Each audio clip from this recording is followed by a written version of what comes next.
Hi guys, welcome to another edition of All Things Football. Today I've got some special guests with me as we look to preview the big game for this weekend. Liverpool travel to Newcastle United for what is billed as the game of the weekend. So with me I've got AF and Riyaz, who are both from Sportycast. Good to have you guys on board. Yeah, good to be back again. Thanks for having me. Thanks for joining me. And then also we've got a Liverpool supporter. We obviously try and keep it fair on the channel. So we've got Nate, who's the first time All Things Football joiner. So welcome to the show. Yeah, thank you. I am actually very happy to be on your show. So thank you for that. Yeah, let's get into it. So it's been a sort of mixed start for both teams. Newcastle lost to Man City last weekend, and the weekend before that they thumped Aston Villa 5-1. So it's been up and down in terms of results. And then Liverpool had a draw at Chelsea, but then they also won at the weekend and quite convincingly in the end. So let's start with you, Nate. What's the start been like for you as a Liverpool fan? Are you happy with it? Are you satisfied, or do you think that there's lots of areas that need to be worked on? I think if you gave me 4 points after 2 games and with respect to Chelsea, I would have taken that. In all honesty, I do think that we still have a few things that we need to iron out. We still I know against Chelsea we started very strongly, but last week against Bournemouth it was a very sloppy start. And we tend to, from last season, we tend to start games very slowly, for some reason. But other than that, I'm happy with 4 points on the board. But yeah, I still think we have a few things where we need to iron out, especially in defense. Yeah, Riyaz, also so a area which has been highlighted before, but Liverpool's midfield doesn't seem to be quite as balanced as it was in years gone by. They had that red card rescinded, so McAllister will be available. But what's your take on that midfield? Because is it exposing that defense which Nate mentioned, or do you think it's just a work in progress and it will get better as the season goes on? I think it is a work in progress because, of course, they lost, or not lost, but they sold Henderson, Milner, Fabinho, all very important in the title-winning season, and how they've been playing in the midfield for the last couple of seasons as well.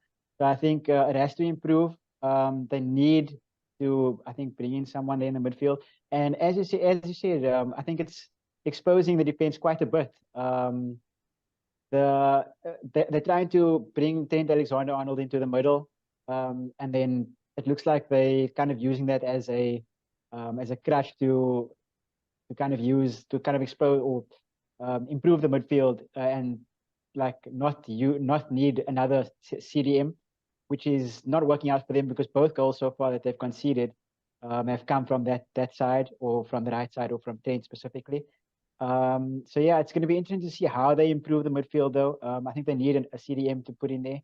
McAllister is really, really good, but if they can move him a bit further up the pitch, I think that will help with a lot as well. They recruited Szoboszlai, and he's done really well thus far. But I think there's limitations in terms of his defensive capabilities. And Riyaz mentioned Fabinho, and that guy was, at the moment, he seems to be unreplaceable. But obviously, like we all know, Jurgen Klopp, I mean, he has the plan eventually. It's just about whether those funds are going to be available to him or not. They signed Endo recently as well. So there is some sort of process that is in progress at the moment. It's just about trying to get the necessary cover for the Hendersons, for the Fabinhos, Naby Keita as well, another person, even though he was on the injury table more often than not. It's still another player that you have to replace. Because at the moment, if there's a couple of injuries to that midfield, Liverpool are running very thin at the moment. Yeah, totally agree. And I think can I just on that, because I know you said about the funds being made available. I think it's more a case of us not knowing who to go for now, because we've tried Lavia, we've tried Casado. Initially we wanted Chouameni, and that didn't work out because he chose Real Madrid. Bellingham as well. Sorry? Bellingham as well. Yeah. But I just think, like, at the moment there's a bit of indecisiveness at the club, because we're so fixed on wanting a ready-made player, or Premier League proven player, that we're not sure should we spend the money on Decore, for example, or Paulinho. So I just think it's a bit more of like indecisiveness instead of like not having the funds, because I think the funds is there now. We've seen the Casado, but we can't make an excuse anymore about that. So yeah, I just think that we're a bit in limbo where that's concerned. I think when you look at Liverpool's recruits, McAllister is a brilliant player. I think Szoboszlai, however you pronounce it, he had a brilliant game against Bournemouth at the weekend. He was outstanding. The way he carried the ball, the way he just glided past players, it really looks exciting, and quite scares me actually going up against him on Sunday. But I think if we look at the flip side, Newcastle's transfer window so far, I think it's been very good. I think we've bought young players who's going to improve as the years go by, especially under Eddie Howe. And I think we've done all our business basically. We got Lewis Hall in the week that's passed, and he is a brilliant left back. I think in future he can probably play in midfield as well.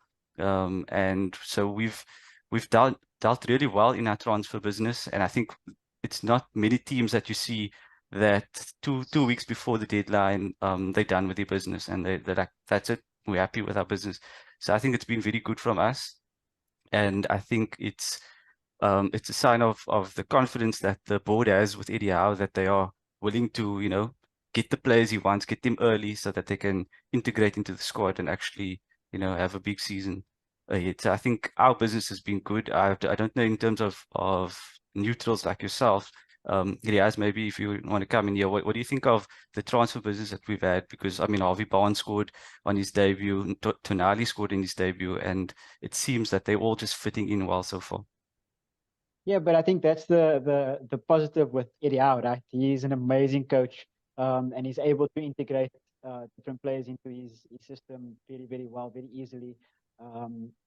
It's like a Poch in a way where he's able to nurture the players and kind of make them fit into his system, and then immediately hit the ground running, which is amazing. And like you said, Lewis Hall, I think, is a great signing, especially because Dan Burn is, well, he's not bad.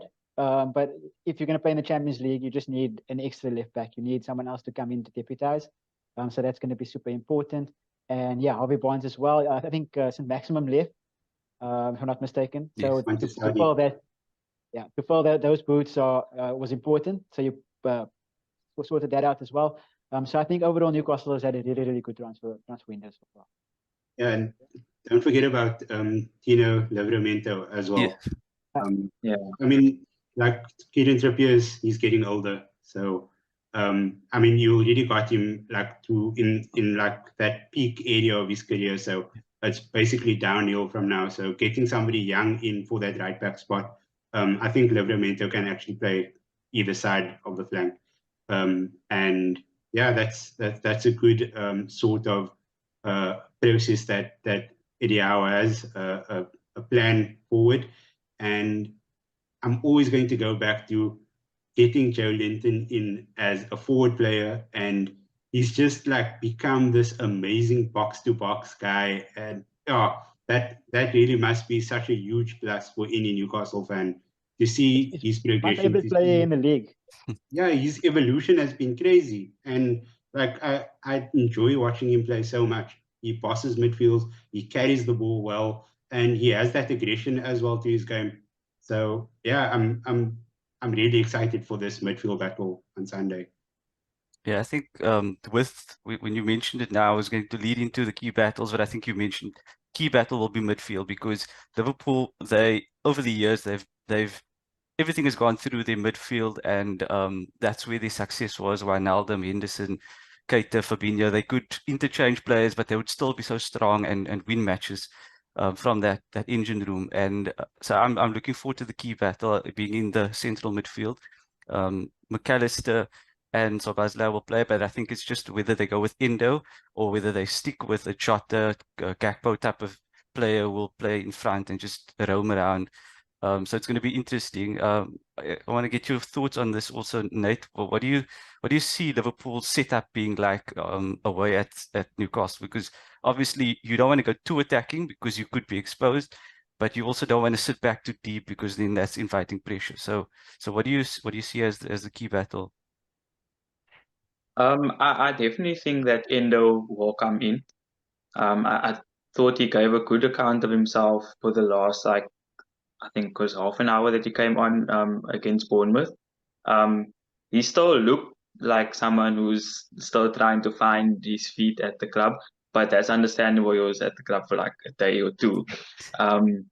So I definitely think after a whole week of being in training, and getting to know his teammates and I think he will definitely go in.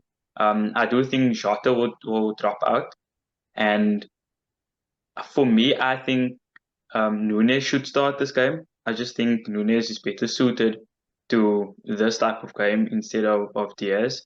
But yeah, the front three will probably be Gakpo, Diaz, and Salah. But I definitely think in midfield, like we said, that's where the battle is going to be. And I think Endo has to be in there so that someone can screen the back four. I don't think McAllister, yes, he can play there, but when you're up against like a Newcastle side or someone like City, for example, and especially away from home, I don't think McAllister is your man to be in the 6 role. So Endo should start for me. Yeah. Yeah, I think. And also, like, sorry, Wasim. Just to interject quickly, I feel like using McAllister so deep is a waste to his talents. I mean, he operates the best behind the striker, trying to feed that ball into the front three. Using him that deep to like screen the defenders and to protect them and stuff like that, it's really wasting his talents. So I'm hoping that he's used further up.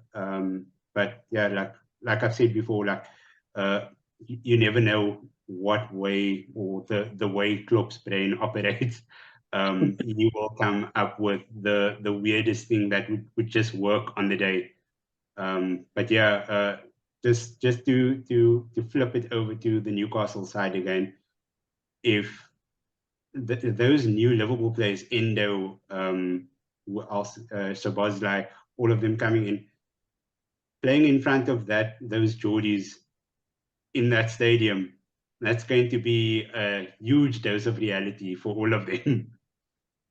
Yeah, I think that's the one thing that's a big positive for us is the fact that we've, I think, only lost 2 games at home last season. We've built up this fortress at home where teams don't like to come to us. The crowd is fully behind the team, and the players respond. And I think that's been excellent. The only downside to that is that of the 2 teams that came to St James's Park to win last season, Liverpool was one of them. So they've actually got a very good record. If I looked at the history of this fixture, particularly at St James's Park, and Newcastle haven't won against Liverpool at home since 2015. So it's been a good 8 years almost, and I think Klopp specifically, he knows how to set teams up against Newcastle. I don't know what it is, and I think he's been working on my nerves in terms of his build-up to this game. He mentioned that the touchline ban, that there's only one person allowed on the touchline. He's like, that's not going to affect anybody else besides Newcastle. So it's like he was having that bob at us, and so it was a bit of an irritation for me because he's been speaking about us. Last season also he mentioned that we have this, we don't have a ceiling, and teams can do as they wish, like Newcastle can, because they've got unlimited funds. But then a few months later, Liverpool go break the the British transfer record to try and sign Caicedo. So he's been working on my nerves, and so this fixture particularly has been an intriguing one, and one that I really want to see us win. But like I say, Klopp just knows how to get the result at Newcastle for some reason. I remember a few years ago also that it was almost the end of the season and Liverpool won 3-2 with a late goal. So they just somehow know how to find that win at St James Park. So I'm very nervous. Nate, what are your thoughts? Yeah, I agree with you. I'm nervous as well. I think if this game came about like 10 weeks into the season, I would be like, okay. But the fact that it's so like in such a short period after Chelsea, because that was already a tough game. And I know we don't have a great record against Chelsea at Stamford Bridge, especially in the last few years. I mean, I don't think we've won a game against Chelsea, and they haven't won against us in the past few. So going to a ground like Newcastle, where we've actually won, we've done well in the past, like 7 or 8 years. That gives me a bit of confidence. Also, the fact that McAllister will play, um, and I just think like touching on the atmosphere at Newcastle. I think the fact that Liverpool go there and do well is because I think we're one of the teams that can handle the atmosphere. Because we have a similar kind of atmosphere, so we expect that from wherever we go. So I think that that's another reason why Liverpool probably have one of, like, I don't know about the other records from the other teams at St James's Park in recent times, but I think that all of those things tie into why we've done so well at Newcastle. Um, I just think like someone like McAllister as well, a World Cup winner now, and he's played in the Premier League, played at Newcastle's home ground. So it'll just be interesting to see how Szoboszlai and the likes of Endo will take to the atmosphere and if it will get to them or not. So just before we conclude, I want to go around the table and just each one perhaps give their predictions and maybe Indo from your side. So I'll start with AF and then we can just work our way. Yeah, so I'm going 2-1 Newcastle win. Yeah, I think there's a lot of uncertainty, as Nate mentioned earlier on. There's a lot of uncertainty in the team as well. And I feel like Newcastle will be able to take advantage of that.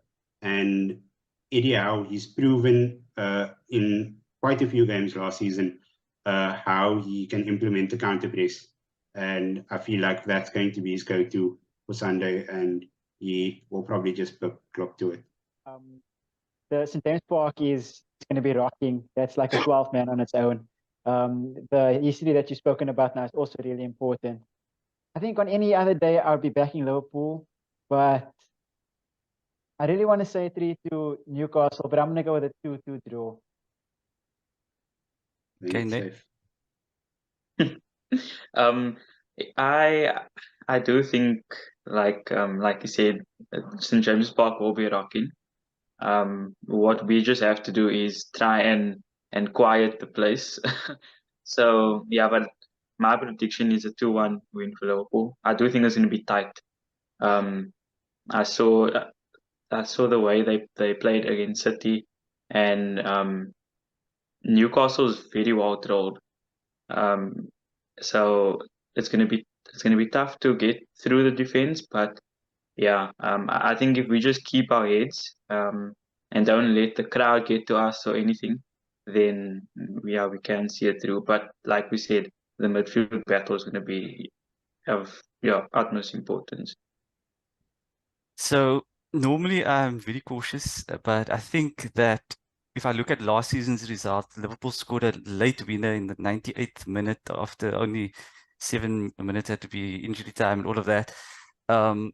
That then also we played them a week before the cup final and we lost that game 2-0 and the red card to Nick Pope.